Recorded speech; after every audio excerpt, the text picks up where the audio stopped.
নমস্কাৰ। গোটেই ৰাতি খোৱা নাই কালি। যেতিয়া মই ফেচবুকত আপলোড কৰা এই হত্যাকাৰী ভিডিঅ'টো চাওঁ, মই নাজানো কিয় শৰীৰৰ প্ৰত্যেকটো অংগ পূৰা গৰম হৈ আহে।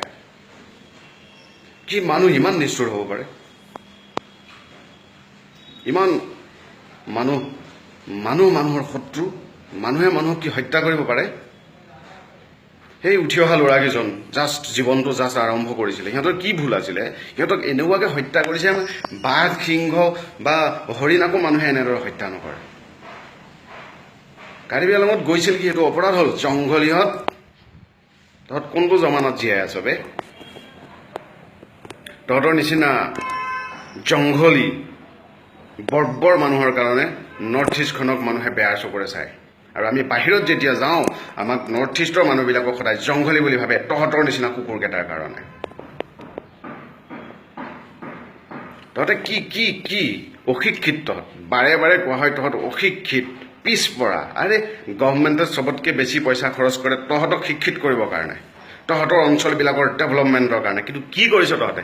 আৰে তহঁতৰ মেণ্টেলিটি যদি জানুৱাৰ টাইপৰ হয়, তহঁতে ক'ত ডেভেলপ কৰিবি? আৰু অশিক্ষিত মানুহ কেতিয়াও তহঁতৰ নিচিনা জংঘলী নহয়।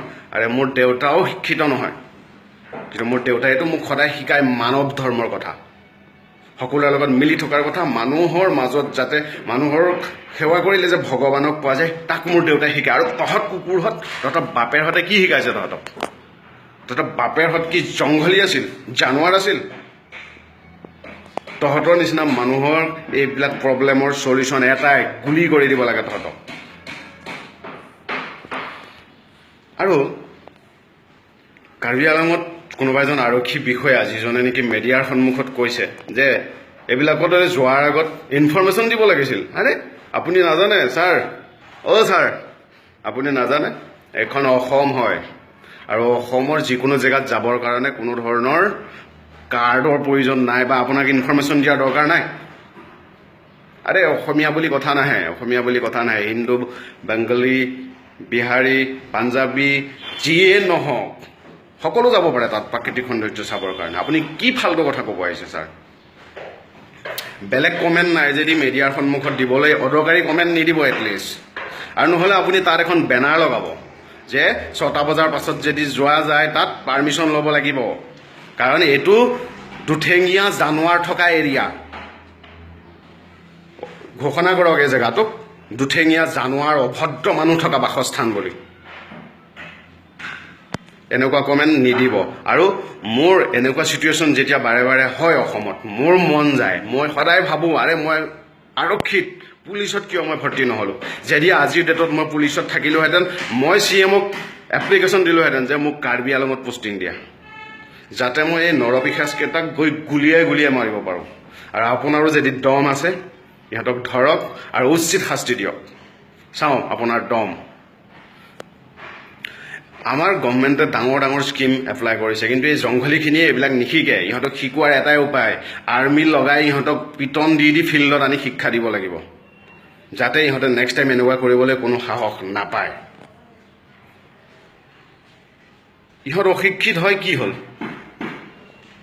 অসমত যেতিয়া আছে, ইহঁতে কুকুৰহঁতে নিজৰ ষ্টেটখনৰ নাম নাজানে, ষ্টেট কি ডিষ্ট্ৰিক্ট কি ডিফাৰেঞ্চ নাজানে কুকুৰহঁতে।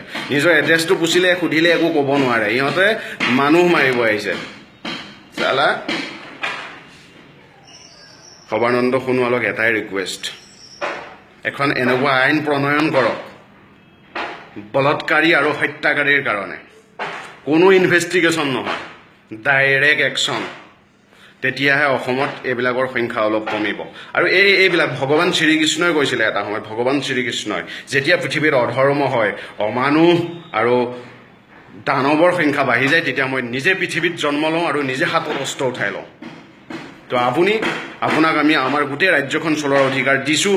আপুনি সেই ভগৱান শ্ৰীকৃষ্ণই গীতাত যি কৈছিলে সেইটো আপুনি ফ'ল' কৰক। অমানৱ অভদ্ৰ মানুহক হত্যা কৰক ছাৰ, ফাঁচি দিয়ক। কাৰণ আৰু ইহঁতক এনেকৈ ফাঁচি দিলে নহ'ব, ইহঁতক ফাঁচি দিবৰ কাৰণে এই অশিক্ষিত মানুহখিনিক মৰিয়াই লাংটা কৰি আনি ফিল্ডত খাৰা কৰাই সকলোৰে সন্মুখত ইহঁতক ফাঁচি দিব লাগিব। তেতিয়া ইহঁতৰ অন্ধবিশ্বাস থাৰ্ড ক্লাছ ধাৰণাই মাথাৰ পৰা উৰি যাব আৰু সঁচাকৈ মই বহুত আৱেগিক হৈছোঁ হয়তো কিন্তু নোৱাৰিছোঁ মই আজি যদি অকল অসমীয়া বুলি চিঞৰিছোঁ বুলি নাভাবিব বেংগলী যিকোনো মানুহ তাত হিন্দুভাষী হওক বাহিৰৰ ফৰেনাৰ হওক তাকো যদি হত্যা কৰিলেহেঁতেন মই আজি মাত দিলোঁহেঁতেন আৰু এই কাৰ্বি আংলঙৰ সংগঠনকেইটাক মই ক'ব বিচাৰিছোঁ আপোনালোকে অসম চৰকাৰৰ কান্ধত হাত থৈ পেলাই ডাঙৰ ডাঙৰ লেকচাৰ দিব আহে কাৰ্বি ভাই অসমীয়া ভাই অসম আমাৰ কিন্তু ক'ত ক'ত গ'ল এতিয়া সিহঁতক ধৰি আনক দম আছে যদি কঁকালত যদি দম আছে ধৰি আনি অসমৰ পুলিচক গতাই দিয়ক প্ৰয়োজন হ'লে ধৰি আনি সিহঁতক ঘৰ জ্বলাই দিয়ক সিহঁতৰ আৰু কওক যে কাৰ্বি আংলঙৰ চব মানুহ বদমাছ নহয় নহ'লে আমি এয়ে ভাবিম